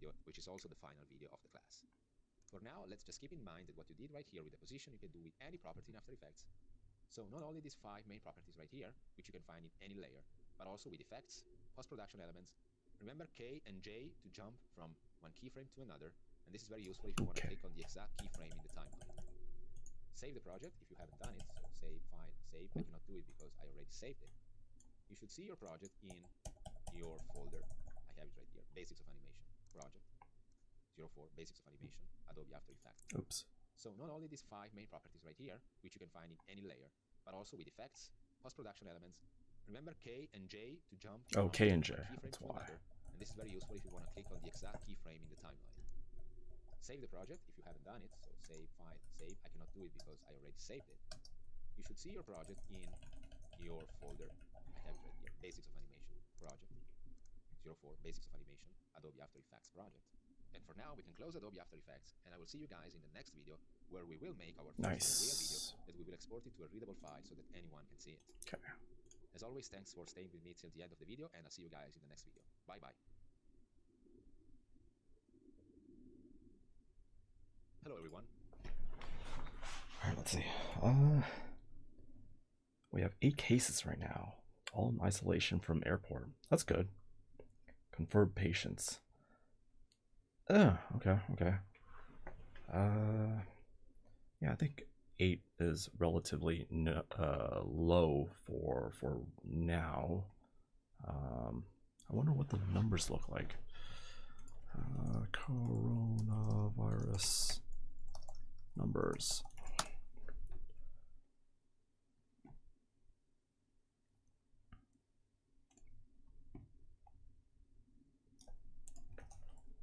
New Zealand.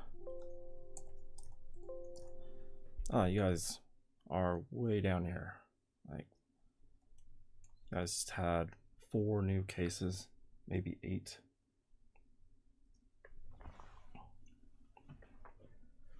Oh yeah, for sure, dude.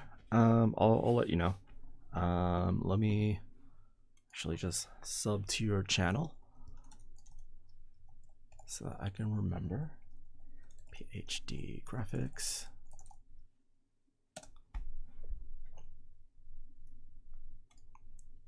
There we go. Oh, you don't stream. Or do you stream on a different channel?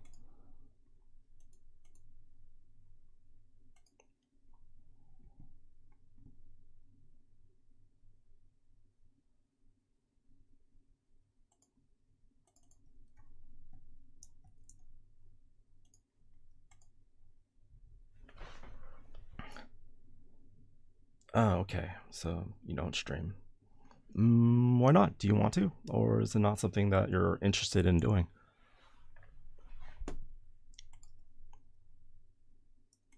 And welcome back to this last video of our Adobe After Effects 101 class.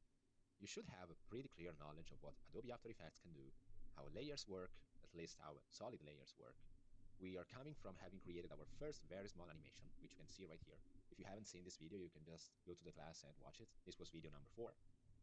And right now, we're going to create our first real video that we are going to export and make it watchable for everyone. This, of course, will be very short and very easy, but it will be your first, maybe, your first video in Adobe After Effects. I'm creating a new project here, and as always, I've just been too busy up until now, I guess. Okay. Understandable. if you haven't Adobe After Effects open, just open it and create a new project. I'm going to do it from the menu right here, File, New Project. In this first class, you're not going to need other material. But if you keep following me and decide to enroll in the other classes that I have or will have available, you will probably need material and footage and images that I will give you and I will provide for you for each video. So you will find them in the video description or somewhere, and you will be able to download them and follow the lesson without having to download them yourself. So, as always, Ooh.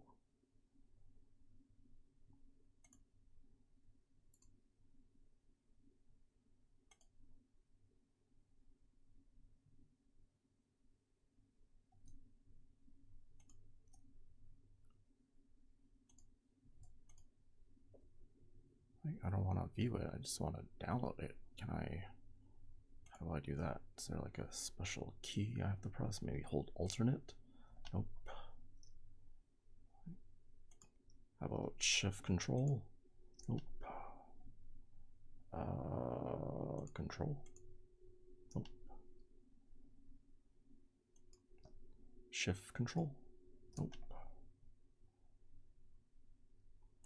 Hello everyone, and welcome back to this last video of our Adobe After Effects 101 class. You should have a pretty clear knowledge of what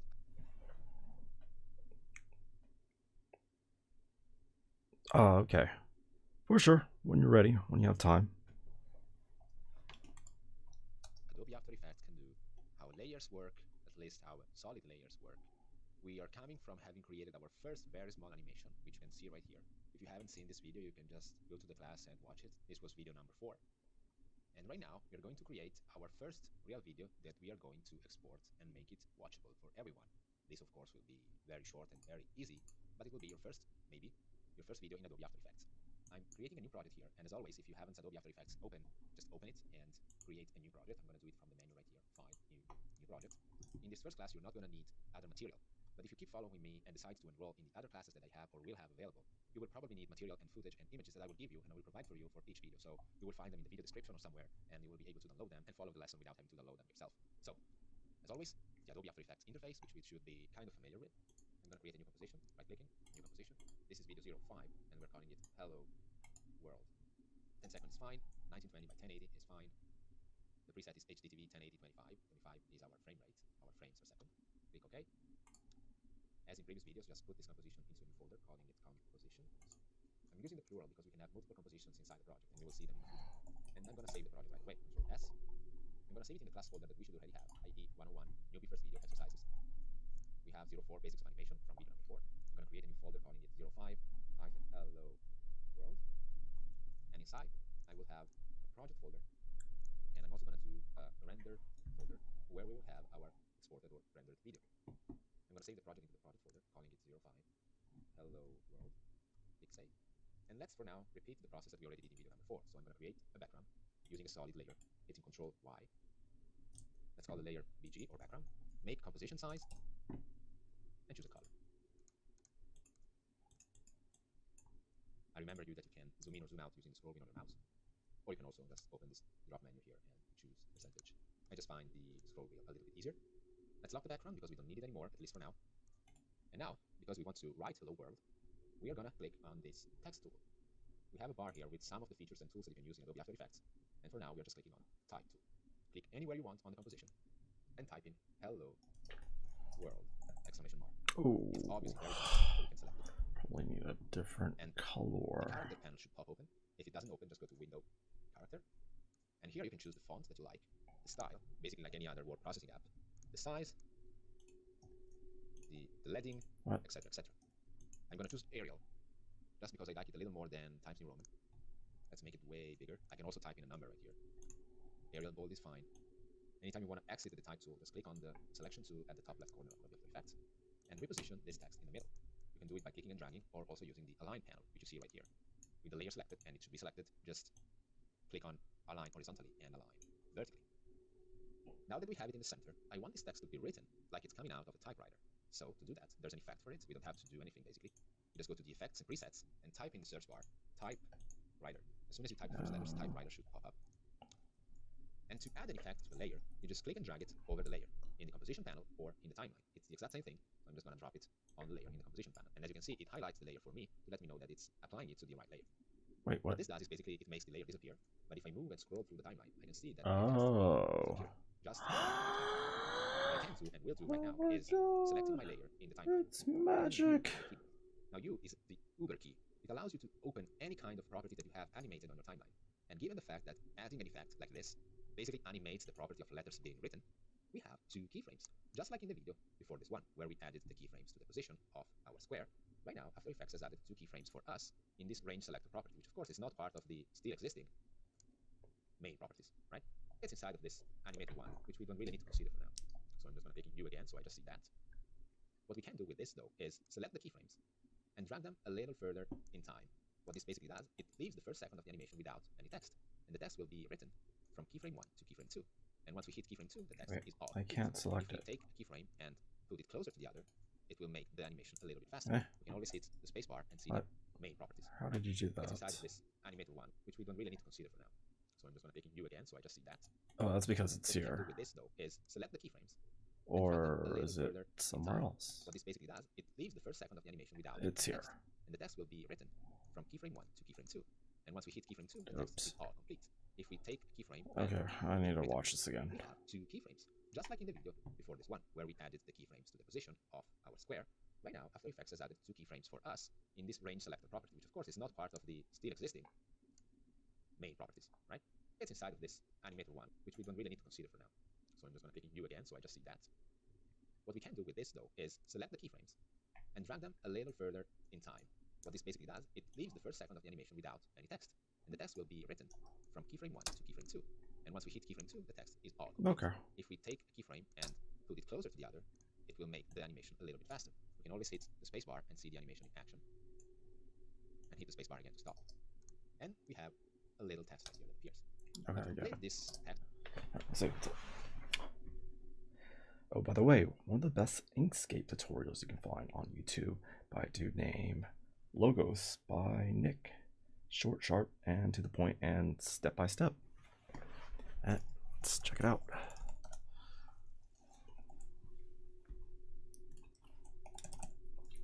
Logos by Nick. Oh wow! Like it exactly knew what I was going to type. He must be really, really popular.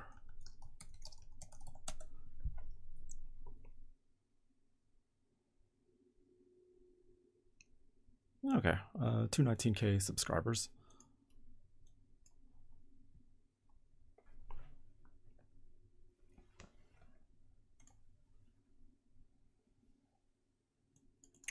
What?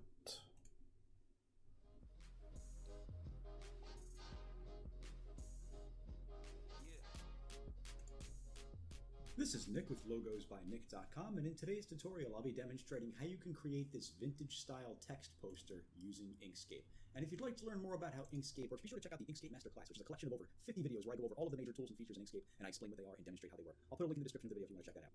Let me click and drag over all of these, and in the Align Distribute menu, I'm going to center them on the vertical axis, and then I'll come down here to Distribute, and I'm going to click on Make Vertical Gaps Between Objects Equal. So let me click off of that to deselect everything. What I want to do now is make each of these objects the same width, except for this middle text right here. So let me click on this word right here. I'm going to turn on this lock icon where it says when lock changed both the width and the height by the same proportion. Turn that on. I'm going to right click that and go to copy. And then I'm going to click on this top word up here and go to edit, paste size, paste width.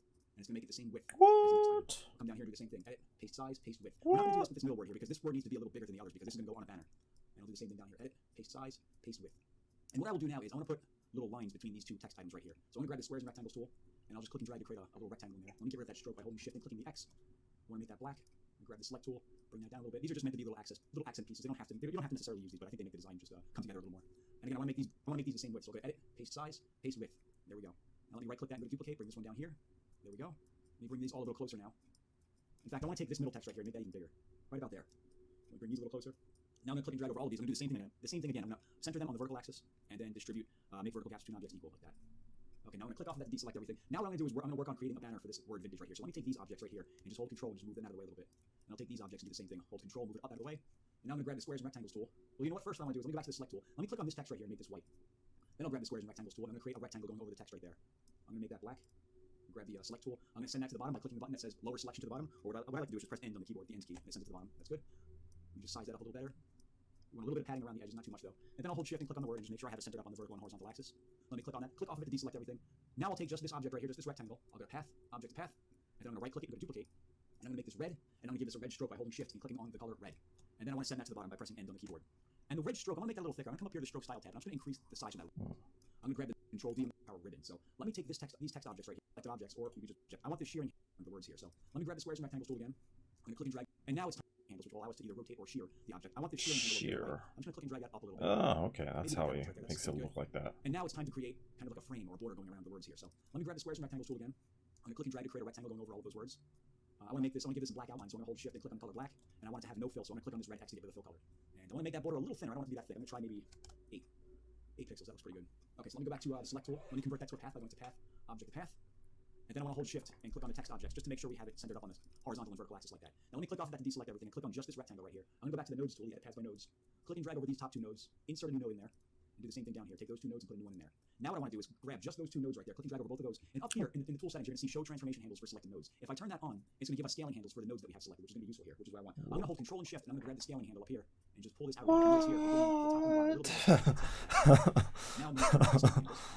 That's pretty cool, actually. So it doesn't get in your way the next time you go. Let's see. Yeah, I agree. He's not only good, he explains it really well, that I can actually comprehend what he's saying at 2x speed. Yeah, I have it at 2x. Mainly because each software call transforms different things. Vector art is overpowered. Use the nodes tool later on. Grab the select tool. Okay, that right there is looking pretty good. That's about what I'm looking for. Now what I want to do is put another border around the outside edge of this border, only slightly thinner. So what I'm going to do is I'm going to duplicate this. I'm going to press Control D on the keyboard, and I'm going to fill this with white, and I'm going to give this a white outline by holding Shift and clicking the color white. And for the width, that's to the bottom is two borders to be bigger. So I'm going to make this one maybe 16, maybe 15. I think that looks pretty good. And then press one of the black rectangle right here. I want to duplicate that by pressing Control D. And I want to make that red, and I want to bring the opacity down in half, roughly in half. What I want to do is create a gap in these borders right here between the ribbon and the border. So I'm going to use this red rectangle as a reference point for that. So let me grab the nodes tool again. I'm going to click and drag over this top node. Then I'll hold Shift, click and drag over this node over here. And I'm going to hold Control and click and drag that up to about there. That looks good. And I'll do the same thing down here. Click and drag over this node. Hold Shift, click and drag over that node, and then hold Control and move this one down to about there. He knows all the shortcuts. Hold Shift, click on your border right there, and go to Path Difference. And that right there was the point of that. I wanted to create that gap between the border and the ribbon right there. So the next step is I want to add a little bit of an accent piece right here in the corners of the top and the bottom. So do that. It's red sticking out. Align. Control D. Okay. First, it's this piece right here. Make this a shade of. On that, hold Shift, click on that. Each letter individually, so we have them all selected. To the select tool, and then grab the dropper and make that the same color right there. And then finally, I want to take the outer border right here, and I want to make that the same color as the gold. So I'm going to select those both. Grab the dropper over here, or you can press D on the keyboard. That's also another way to grab it. Grab the select tool, press 1 on the keyboard to zoom back out to 100%. And what I'm going to do now is just click and drag over all of this and group this together. Control G to group it together. Let me turn off the snapping for now because that's just going to get in our way. The final step is to add a little bit of a texture on here to make it look worn and aged. And I'll have a link in the description of the video to a page with all of the resources, including this texture. What I'm going to do is once you have the texture open, I'm going to bring my folder over here just so you can see. I have my folder over here. I'm going to take the texture grunge-texture.png and just click and drag it into Inkscape like that. And just leave this little window that pops up, just leave all the defaults there. Go ahead and click OK. And there you have the texture. Let me zoom out a little bit so you can see this. Let me bring the opacity of that down roughly in half so we can see what's on there as well. So what I want to do is place this texture over the image right here. I'm going to hold Control and Shift and scale this down a little bit. Now, if you notice where the black areas of the textures are, like this is the black scratch marks. When I apply this texture to this design, all of those black scratches are going to represent negative space in the design. So all of those black scratches are going to become white or negative space within that design. You'll see what I mean when I apply the texture. So I'm telling you that so you can try to figure out where exactly you want the texture to be. Because like if you take this area right here, which is all black, and place it over here, it's going to punch out a big area of the design that's not going to be legible. So I like to make sure I'm not using too much of the texture over the design. Maybe something subtle like that. Now I'll click and drag over both of those, bring the opacity all the way up, and go to Object, Mask, Set. And there you go. I'd say that looks pretty good. So I think that's it for this tutorial. We'll tell you about creating a vintage style text poster using Inkscape. If you have any questions, let me know. And as always, thanks for watching. That's super cool. Thank you for that too. Yeah, screw Photoshop. It's pretty expensive.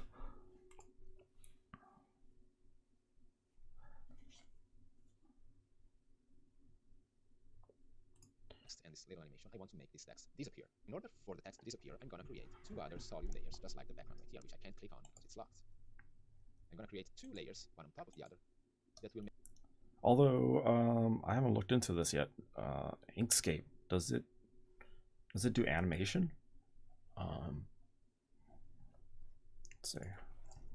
Inkscape for animation. Inkscape does not support animation natively, although it might someday. Oh yeah, I mean, it might someday because I think Inkscape was it open source? Let's see, Inkscape wiki. Oh, Wikipedia. Okay, yeah, it is open source, so someone could jump in someday and write some code for it, add some features, and then you'll pretty much have Adobe After Effects, but inside of Inkscape as well.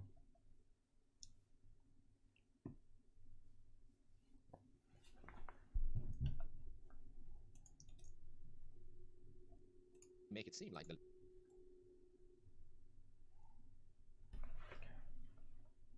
No animations, unless you want to make up individual frames. It's a super long process though. Oh, okay. So I'm thinking you have to create each individual frame and then stitch it together with either Inkscape or some other software. Layer is disappearing. So to do that, I can unlock this layer right here. I'm duplicating this layer by hitting Control D, D like duplicate. Remember to use Command if you are on a Mac. Anytime I say Crap, where am I? that will make it seem like the layer is disappearing. So to do that, I can unlock this layer right here. I'm duplicating this layer. How do I collapse that? Then unlock this layer by hitting Control D, D like duplicate. Remember to use Command if you are on a Mac. Anytime I say Control. Wait. What did he press? I'm duplicating this layer by hitting Control D, D like. Oh, Control D. Okay. Duplicate. Remember to use Command if you are on a Mac. Anytime I say Control. And anytime I say Alt, which I haven't in this class, but in the future, people on the Mac should hit Option. So Control D or Command D duplicates the layer. We have two identical layers right now. Let's take the new one and put it on top of our hello world. And what this does, obviously, it makes the layers disappear because it's on top, right? I'm going to duplicate it again, Control D. I'm going to turn the last one off, like this, by hitting this little eye icon to the left of the layer. Nothing changes because the layers are exactly the same. And on layer number 2, so the first one that I duplicated, I'm going to change the color. And I can do that by going to Layer, with the layer selected. I'm going to Layer, Solid Settings. I can also rename it to BG2 is fine. But I'm going to change the color. Choose any color you want. I'm going to click on New. It should be safe, but probably they haven't thought about it. And now I have, let's turn all the layers off. In order, I have my background, my text, this duplicated solid, and another duplicated solid with the exact same color as the original one, just because I duplicated it. I'm going to turn off the top layer for now, and I'm going to animate the scale on this layer right here, the first one that I duplicated and the one with a different color. Before I do this, I'm going to hit U just to reveal the keyframes of the hello world, and I'm going to move the two layers, the two duplicated layers, above in time in my composition.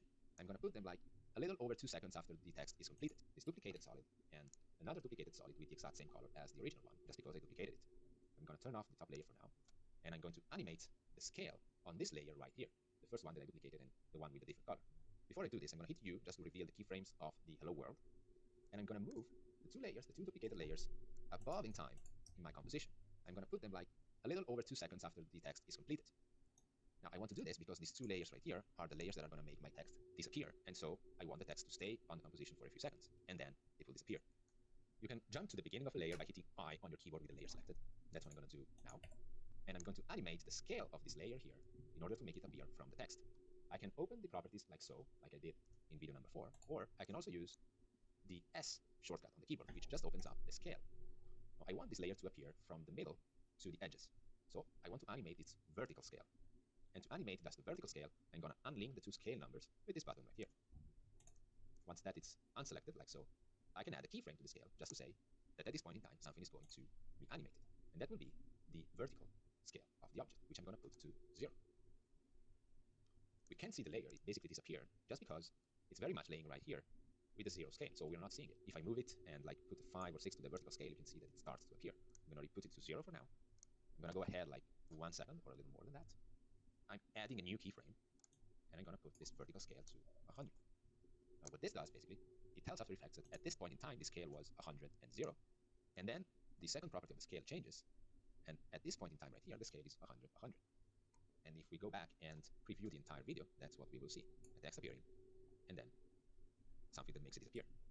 Okay. Now the project could be complete, but I want to make it end from where we started. So to do that, I'm going to use this last layer right here, which we duplicated before, and has the same exact color as the starting layer.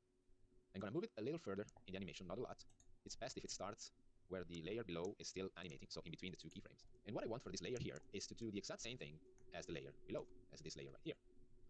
And to do that, I can just click and drag to select the keyframes of the layer, Control C to copy. I select the layer where I want to paste them. I hit the I to go to the beginning of the layer, and then I'm going to hit Control V to paste it. Nothing can be seen because this layer is still off. But if I turn it on and hit the U on the keyboard, I can see that I now have the keyframes on the scale. They are exactly the same values as the layer below it. So right now, if I animate it, I can see this layer being animated. And what it does, it basically covers up this middle layer right here and makes it seem like the background is kind of winning again over this middle layer. Did I do it right? This obviously is a fake because we're just using another layer, but that's the impression. I'm going to preview the entire video with the spacebar. And there we go. What I'm noticing here is that, honestly, there's a little bit too much space at the end, so I can just hit Control. There we go. On the Okay, awesome. It will open up the composition settings, and I'm gonna. What did I miss? Let's see. 24 frames a second for smooth animation. 12 for stuttery. Not worth the time, to be honest. Sorry, got a client. Cool. Thank you for hanging out, PhD Graphics.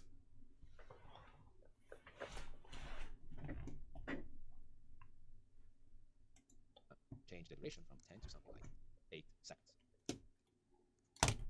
This is our first complete video in Adobe After Effects, and the one that you see in the class page as the project of the class. The only thing that needs to be done here is exporting it. After Effects has two ways of exporting a video, and it calls it rendering, right? We can render it from inside the Adobe After Effects interface by having the composition selected and going to Composition, Add to Render Queue. I'm going to do it just to show you that there's a render queue inside of After Effects where you can exporting it. After Effects has two ways of exporting a video, and it calls it rendering, right? We can render it from inside the Adobe After Effects interface by having the composition selected and going to Composition, Add to Render Queue. I'm going to do it just to show you that there's a render queue inside of After Effects where you can render the videos, but we're not going to do that. What we're going to do instead is going back to the composition, going to Composition, Add to Adobe Media Encoder Queue. If you remember from previous videos, I told you that you should have Adobe Media Encoder installed because it comes with any version of Adobe After Effects that you might have.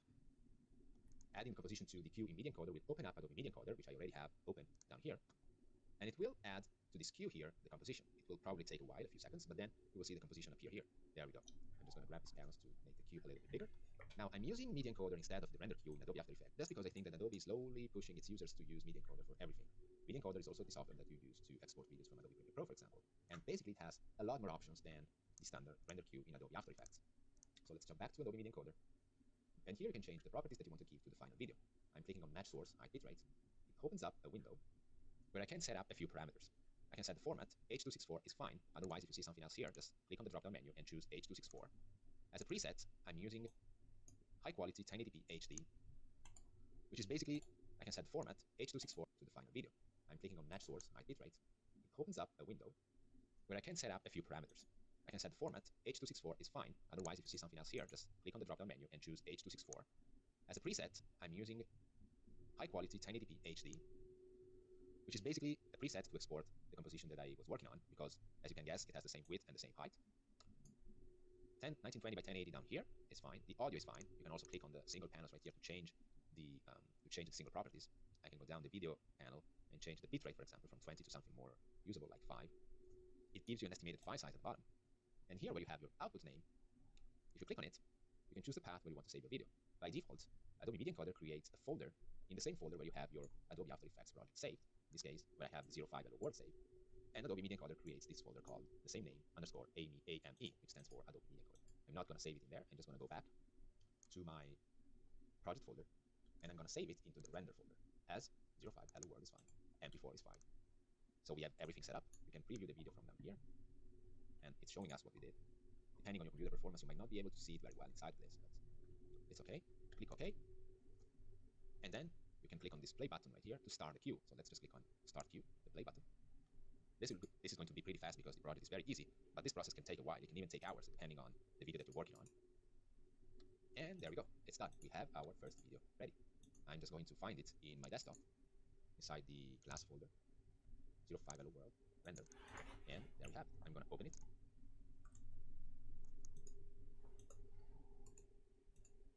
And this is your first video in Adobe After Effects, and the one that you can share on the platform. You can now go back to Adobe After Effects, save your project, close it. You can close everything, including Media Encoder. And I hope to see you guys in the next class.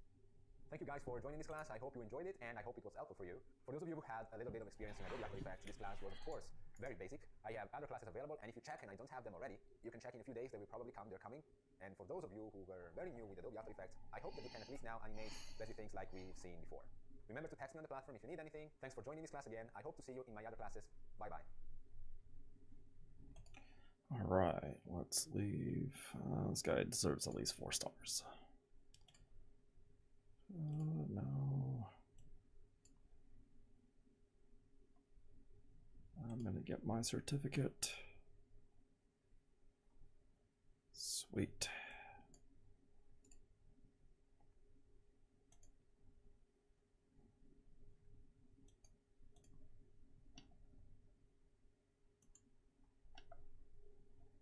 Hello everyone, and welcome back to this class.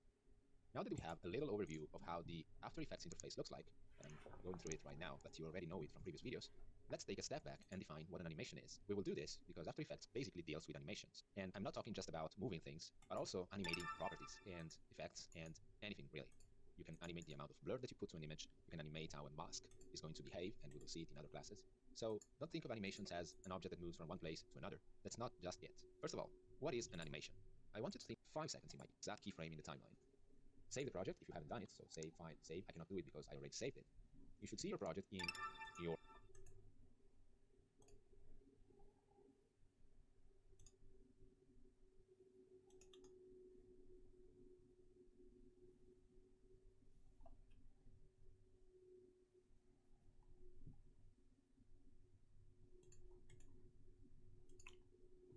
All right.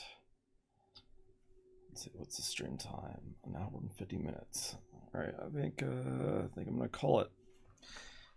Thank you for watching the stream. I will see everyone in a couple hours probably.